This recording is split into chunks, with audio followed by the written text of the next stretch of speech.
My sister Cordelia was bleeding out in a foxhole in Afghanistan when a Taliban fighter's confession saved not just her life, but changed everything I thought I knew about war.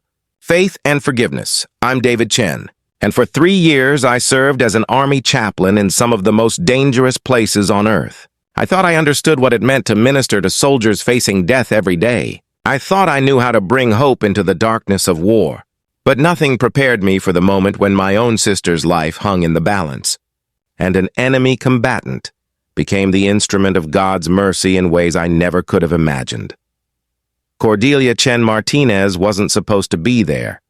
She was supposed to be safe back home in Sacramento, working at the trauma center where she'd trained after nursing school. But my little sister has always been stubborn, and when she decided to follow me into military service, there was no talking her out of it. She enlisted as a combat medic with the 82nd Airborne, driven by something she called her calling to heal rather than harm. At 28, Cordelia had already earned a reputation among the troops as someone who would risk everything to save a wounded soldier. The guys called her Angel, not just because of her gentle hands when treating their injuries, but because she had this way of singing softly while she worked. Even in the middle of chaos, even when mortars were falling and gunfire was echoing off the mountains, you could hear her voice keeping someone calm while she patched them up. She inherited that from our grandmother, who used to sing Chinese lullabies to us when we were scared. But Cordelia had learned songs in Pashto and Arabic too, picking them up from local children during humanitarian missions. She said music was the universal language of comfort, and she was right. I watched grown men, tough soldiers who'd seen the worst humanity could offer, tear up when she'd hum those gentle melodies while cleaning their wounds. The irony wasn't lost on me that while I carried a Bible and tried to minister to souls, my sister carried bandages and actually saved lives. Sometimes I wondered who was really doing God's work out there in the desert. I was about to find out in the most unexpected way possible. This is the story of how one Taliban fighter's moment of truth turned what should have been a routine rescue mission into something that challenged everything I believed about enemies, forgiveness, and the power of mercy in the midst of war.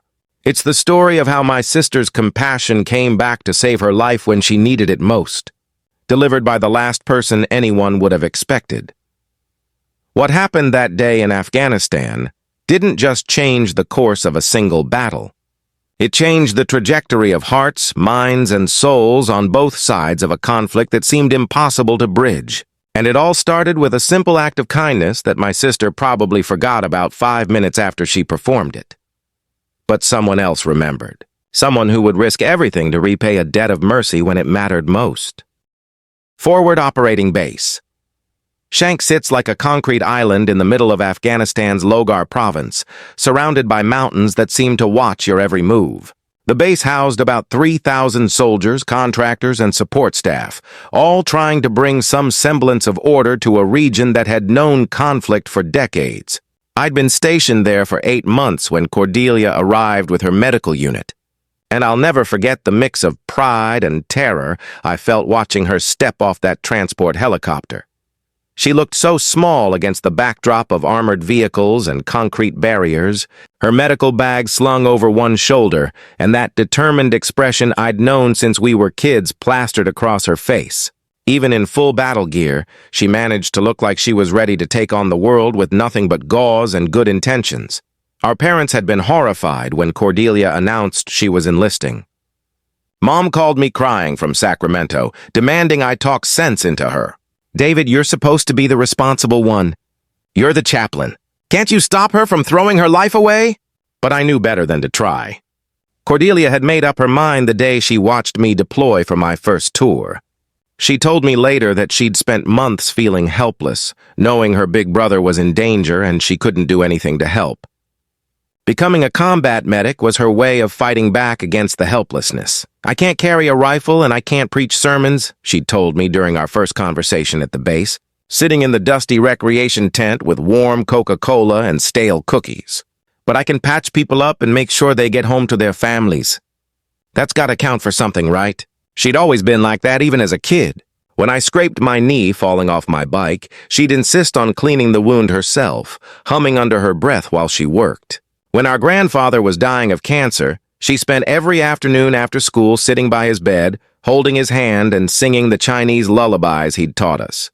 She had this gift for making people feel safe when everything around them was falling apart. At Fobshank, that gift made her indispensable. The soldiers adored her, not just because she was skilled at her job, but because she treated each wounded warrior like he was the most important person in the world. She learned their names, remembered details about their families, and somehow managed to make a dusty medical tent feel like the safest place on earth. I watched her work during my rounds as chaplain, and I was constantly amazed by her composure under pressure. During rocket attacks, while everyone else was diving for cover, Cordelia would be moving between the wounded, her voice calm and steady as she triaged injuries and directed treatment. She'd developed this habit of humming while she worked, these soft, wordless melodies that seemed to ease pain better than morphine. The local children had fallen in love with her too. During humanitarian missions to nearby villages, she'd always have a pocket full of candy and a ready smile for the kids who gathered around the medical station. She'd started learning Pashto phrases from the interpreters, simple words of comfort that she could offer to frightened patients. But it was the lullabies that really got to people. Somehow she'd picked up traditional Afghan songs from the village women, and hearing an American soldier sing their childhood melodies in accented but heartfelt Pashto would move grown men to tears. "Where did you learn that song?" I asked her one evening after she'd spent the day treating civilians injured in a marketplace bombing. "Mrs. Farah taught me," she said, referring to one of the local women who helped translate during medical clinics. "She said her grandmother used to sing it to her when she was scared." I figured if it worked for Afghan children, it might work for American soldiers too. That was Cordelia in a nutshell. Always looking for ways to build bridges. Always trying to find the common ground that connected us all as human beings. But I was worried about her. The constant exposure to trauma was taking its toll, even if she wouldn't admit it. I'd noticed the dark circles under her eyes, the way her hands sometimes shook when she thought no one was looking. During our weekly coffee meetings, she'd deflect my questions about how she was holding up, always turning the conversation back to her patients or asking about the soldiers I was counseling. "I'm fine." "Dave," she'd insist whenever I pressed her. "I'm doing exactly what I'm supposed to be doing." 3 days before everything changed, we sat together watching the sunset paint the mountains gold and purple. She was quieter than usual, picking at the care package cookies Mom had sent. "Cord, you don't have to prove anything out there," I said. Sensing she was carrying something heavy, she looked at me with those dark eyes that had seen too much for someone who was still months away from her 29th birthday. "I'm not proving anything, Dave. I'm doing what God called me to do. I patch people up and bring them home." I should have known those words would come back to haunt me. Section 3. The Conflict. Rising Tension. 700 words. The alarm sirens at Fobshank cut through the morning air like a knife at 0630 hours on October 15th. I was in the middle of morning prayers when my radio crackled to life with words that stopped my heart cold. "Convoy Alpha 7 has hit an IED, multiple casualties." "Medic down! Repeat! Medic down!" Convoy Alpha 7 was Cordelia's unit. I dropped my prayer book and sprinted toward the command center, my chaplain's cross bouncing against my chest with each step. The operations room was already buzzing with activity, radio chatter filling the air as officers tried to piece together what had happened. Major Thompson, the base commander, was hunched over a map, his face grim as he coordinated the rescue effort. "What's the situation?" I asked, trying to keep my voice steady despite the panic clawing at my chest. "Humanitarian convoy to Village Carez was hit by a buried IED about 15 clicks northeast of here," Thompson replied without looking up. "Vehicle 2 took the brunt of it. We've got 4 soldiers trapped, including your sister." The radio crackled again, and through the static came a voice I recognized immediately. Cordelia, calling in her own casualty report with the same calm professionalism she brought to everything, even though I could hear the strain underneath. "Base, this is Medic Chen. I've got 3 wounded, 1 critical. Private Reyes has severe abdominal trauma and is losing consciousness. Sergeant Williams has a compound fracture of the left femur, and Corporal Johnson has multiple lacerations and possible concussion. I'm treating them now, but we need immediate extraction." Then came the sound that made everyone in the command center freeze. The sharp crack of rifle fire, followed by the deeper boom of an RPG explosion. Contact! We're taking fire from multiple positions. I count at least 6 shooters in the hills to our east. We're pinned down in what looks like an old compound about 200 meters from the blast site. Major Thompson grabbed his radio. Chen, what's your condition? There was a pause that lasted forever, filled only with the distant sound of gunfire crackling through the speaker. When Cordelia's voice came back, it was tighter, more strained. I've got shrapnel in my left leg and possible rib fractures, but I'm mobile. The bigger problem is Reyes. He's going into shock, and I'm running low on blood expanders. How long until extraction? Thompson exchanged glances with his operations officer, and I saw the bad news written across both their faces before anyone spoke. Captain Martinez, the weather officer, stepped forward with the report none of us wanted to hear. Sir, we've got a sandstorm moving in from the west. Visibility is already dropping, and we're looking at near-zero conditions within the hour. Aviation assets are grounded until it passes. How long? Thompson demanded. Best-case scenario, 4 hours. More likely 6 to 8. 6 to 8 hours. I felt the blood drain from my face as the implications hit home. Cordelia was trapped with 3 wounded soldiers, taking enemy fire, with limited medical supplies and no way for helicopters to reach them until the storm passed. The radio crackled again, and this time Cordelia's voice carried a note I'd never heard before. Not fear, exactly, but something close to it. Base, be advised, enemy contact is increasing. I can see movement in the hills. Looks like they're trying to flank our position. Private Reyes is barely conscious, and Sergeant Williams is asking for his mother. I closed my eyes, remembering all the times growing up when Cordelia would patch up neighborhood kids who'd fallen off their bikes or scraped their knees playing in the park. She'd always had this way of making everything seem manageable, fixable. But this was different. This was life and death, and she was trapped in the middle of it with nowhere to run. Dave, if you can hear this, her voice came through the radio one more time. Softer now, meant for me. Tell Mom I kept my promise. I'm bringing them home. The transmission ended with the sound of another explosion, much closer this time, followed by silence that seemed to echo in my bones. Thompson was already coordinating a ground rescue mission, but we all knew the math. It would take at least 2 hours to reach them through hostile territory, assuming the sandstorm didn't slow them down even more. 2 hours might as well have been forever when my sister was bleeding in a foxhole, running out of supplies with enemy fighters closing in from all sides. Against every regulation in the Army handbook, I made a decision that should have gotten me court-martialed. I was going with the rescue team. Absolutely not, Chaplain, Major Thompson said when I approached him at the staging area where soldiers were loading ammunition and medical supplies into armored vehicles. You're non-combatant. Your job is to stay here and pray for them, not get yourself killed trying to play soldier. Sir, with all due respect, that's my sister out there, and I'm not going as a combatant. I'm going as a chaplain carrying medical supplies and whatever comfort I can provide.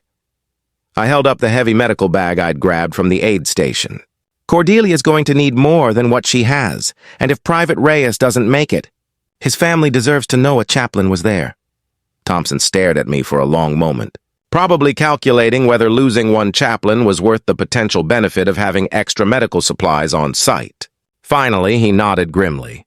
Stay behind the medics. You so much as touch a weapon, I'll have your collar.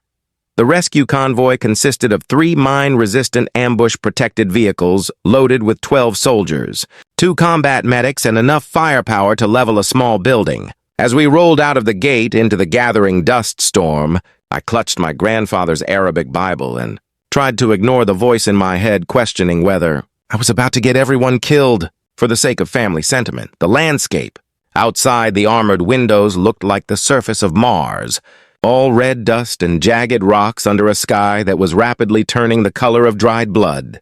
The sandstorm was building faster than predicted, reducing visibility to maybe 50 meters. Our convoy moved slowly, following GPS coordinates while staying alert for IEDs and ambushes. We were about halfway to Cordelia's position when our lead vehicle suddenly stopped. Through the radio chatter, I learned why. There was a figure lying in the road ahead, apparently wounded and alone. Could be a trap. Sergeant First Class Morrison radioed from the lead vehicle. Might have explosives strapped to him.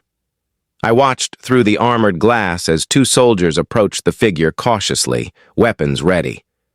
Even through the swirling dust, I could see it was a young man in traditional Afghan clothing, blood staining his shirt, one arm hanging uselessly at his side. When the soldiers rolled him over, his eyes were open but glazed with pain and fever. "He's unarmed," came the report. "Gunshot wound to the shoulder, maybe 8 hours old. Looks like he's been lying here all night." Standard operating procedure was clear. Detain any military-age male found in the area of operations, especially one who might have intelligence value. But something about the man's condition bothered me. His wounds needed treatment. And leaving him to die in the sandstorm didn't sit right with my conscience or my calling. "I'm going out there," I told the medic next to me. "Chaplain, that's not advisable. We don't know if he's hostile." I was already reaching for my aid bag. "He's wounded and alone. That makes him my responsibility." The wind whipped sand across my face the moment I stepped out of the vehicle, but I pushed through it to where the man lay. Up close, I could see he was younger than I'd thought, maybe early 20s, with the kind of beard that suggested he'd been away from civilization for a while. His breathing was shallow, his skin pale despite his natural coloring. As I knelt beside him and began examining his wounds, his lips started moving. I assumed he was praying, maybe preparing for death. But then I realized he was speaking in broken English. "American doctor lady," he whispered, his words barely audible over the wind. "Yesterday, she saved my brother." I stopped what I was doing and leaned closer. "What did you say?" His eyes focused on me with effort. "Village Karez, your people, they come with medicine. My brother Amir, he is hurt in fighting, bleeding very bad. American woman, she sing to him while fixing. Afghan song. Our mother's song." My hand stilled on the bandages I was applying to his shoulder wound. Village Karez was where Cordelia's convoy had been headed. The humanitarian mission the day before their patrol. "This woman," I said carefully. "What did she look like?" "Small, dark hair, kind eyes. She know our songs, our words for children who are afraid." The pieces clicked together in my mind like a puzzle I'd been trying to solve without knowing it. This man was talking about Cordelia. The wounded man's name was Farid Qasim, and his story unfolded in fragments as I treated his gunshot wound in the back of our armored vehicle. Through labored breathing and broken English mixed with Arabic, he painted a picture that turned everything I thought I knew about this conflict upside down. "My brother Amir, he is 6 years old," Farid said, gripping my arm with surprising strength despite his injuries. "Shrapnel from bomb, very bad cut on leg. Village doctor, he say nothing to do. Boy will die." I continued bandaging his shoulder while he spoke, but every word hit me like a physical blow. "Then your people come. Woman doctor, she see my brother crying. She come to him, she touch his face very gentle. She sing song our grandmother sing to us when we are small children. How does American woman know this song?" Farid's eyes were bright with fever, but his voice grew stronger as he continued. "She work on my brother for 1 hour, maybe more. Other soldiers, they say time to go, but she say no. She say she not leave until boy is safe. She teach my mother how to clean wound, how to change bandage. She give medicine, real American medicine." My hands were shaking as I secured the last of his bandages. This had to be Cordelia. The singing, the refusal to leave a patient, the way she'd learned Afghan lullabies from the village women. "Before she leave," Farid continued, "my brother, he give her small stone from our mother's garden. She put it in her pocket. She promised to keep it safe. She say all children deserve to grow up no matter what flag their father fight for." That's when Farid told me the part that changed everything. "I was in mountains above village that day. I have rifle. I have orders to shoot American soldiers. But I watched this woman save my brother's life and I cannot pull trigger. Instead, I go down to village. I put down my rifle. I tell my commander I am done with fighting." The confession came pouring out of him like water from a broken dam. Farid had been a Taliban fighter for 3 years, driven by rage after an American drone strike killed his parents. He'd joined hoping to get revenge against the soldiers who'd destroyed his family. But watching Cordelia risk her own life to save an Afghan child had shattered his hatred. "My commander, he shoot me for refusing to fight. He say I am traitor to jihad. But real jihad is not killing children's protectors. Real jihad is protecting children, like your sister do for my brother. When we reached the coordinates of Cordelia's position, the sandstorm had reduced visibility to almost nothing. But Farid insisted he knew a way through the hills that would bring us up behind the compound where my sister was trapped, avoiding the Taliban positions in the main valley. There are foreigners with my old unit now, he warned as we prepared to move out on foot. Men from other countries who do not know mercy. They will kill your sister because she is American, not because she is soldier. But local fighters, they know what she did for village children. They will listen to me. The final approach took us through terrain that would have been impossible without a guide. Farid led us along goat paths and through rocky crevices, moving with surprising agility despite his wounds. As we got closer, we could hear the distinctive crack of AK-47 fire mixed with the deeper boom of American M4 rifles. When we crested the hill overlooking the compound, I saw Cordelia through my binoculars. She was in a bombed-out courtyard, crouched over a figure I assumed was Private Reyes, her hands working steadily despite the gunfire echoing off the walls around her. But that wasn't what made my heart stop. Standing next to her, holding a makeshift bandage against a head wound, was a small Afghan boy. Even through the dust and distance, I could see the stone-colored shirt and the way he stood close to Cordelia like he trusted her completely. "Amir," Farid whispered, his voice breaking. "My brother." He must have been caught in fighting again. She is still protecting him. The foreign fighters Farid had warned about were moving toward the compound from the east, their black flags visible even through the sandstorm. We had maybe 10 minutes before they reached Cordelia's position. Farid looked at me with eyes that held more determination than I'd seen in any soldier under my command. "Now I repay debt to the singing doctor. Now I save her life, like she saved my brother's." The extraction helicopter lifted off from Fobshank 6 hours later, carrying 4 wounded American soldiers, 2 injured Afghan civilians, and 1 Taliban fighter who had become something else entirely. Private Reyes was stable, his life saved by my sister's skill and determination. Sergeant Williams would walk again after surgery in Germany. Corporal Johnson was already making jokes about his scars.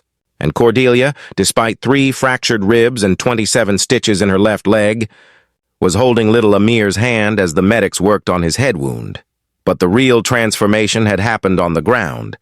In that moment when Farid stepped between the foreign fighters and my sister, I'll never forget watching him walk into that compound, hands raised, speaking rapidly in Pashto to the local Taliban fighters who had surrounded Cordelia's position. His voice carried across the courtyard with an authority that came from absolute conviction, not military rank.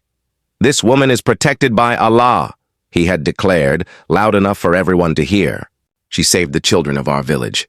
She sang our mother's songs to comfort our wounded. To harm her would be to spit on the mercy of God himself." The foreign fighters had tried to override him, shouting in Arabic about duty and martyrdom, but the local men hesitated. These were fathers and brothers from the nearby villages. They had heard the stories about the American medic who treated Afghan children as tenderly as she treated her own soldiers. Some of them had been in village Karez the day before, had seen Cordelia work on little Amir with their own eyes. When our rescue team moved in during that moment of confusion, the firefight that followed lasted only minutes. The foreign fighters fled rather than face the combined opposition of American soldiers and Taliban who refused to shoot at them. For the first time in 3 years of war, I witnessed enemies choosing mercy over violence. Farid was captured, of course. Military protocol demanded it, and he submitted without resistance. But during the helicopter ride back to base, as the medics worked on his infected shoulder wound, he looked at Cordelia with something approaching reverence. "Singing doctor," he said in careful English. "You give me back my soul yesterday when you saved my brother. Today I give you back your life. Now we are even, yes?" Cordelia, exhausted and running on adrenaline, managed a smile that transformed her dirt-streaked face. "No, Farid, now we're family. That's how it works when people save each other." During the 3 days that followed, While Cordelia recovered in the base hospital and Fareed waited for transport to a detention facility, I spent hours talking with both of them about what had happened. The intelligence Fareed provided about foreign fighter movements and supply routes would save countless lives on both sides over the coming months. But more importantly, his story spread through the local villages like wildfire. The day before Fareed was transferred, I visited him in the detention cell. He was reading an Arabic translation of the Gospels I'd given him, his brow furrowed in concentration. "Chaplain David," he said when I entered, "your sister's hands heal bodies, but her heart, it heals something broken in my soul. This is true jihad, the struggle to be better than our hate. I understand this now. What will you do when you're released?" I asked. "I will go home to my village. I will tell my people that mercy is stronger than revenge. I will teach children that the world is bigger than their anger." He held up the Gospel of Matthew, pointing to a passage about loving your enemies. "Your Jesus and our prophet, peace be upon him, they teach same truth. We just forget sometimes in the noise of war." Cordelia returned to duty 2 weeks later, but something had changed in her too. She still sang while she worked, still treated every patient like the most important person in the world, but there was a deeper peace in her eyes now. She had seen firsthand how one moment of compassion could echo across enemy lines and come back as salvation. 6 months after the rescue, I received a letter forwarded through Red Cross channels. It was from Fareed, writing from his village where he now worked as a teacher. Enclosed was a small photograph of Amir, smiling and healthy, standing next to a small garden where children from different families played together. "Tell the singing doctor," the letter read, "that her stone from my mother's garden grows hope now. The children here, they sing her song when they are afraid. They call it the American lullaby, and it still brings peace." I realized then that I had been asking the wrong question all along. The issue wasn't whether faith had a place on the battlefield. Faith was the battlefield, fought in the human heart, won through acts of mercy that transcended uniform and flag.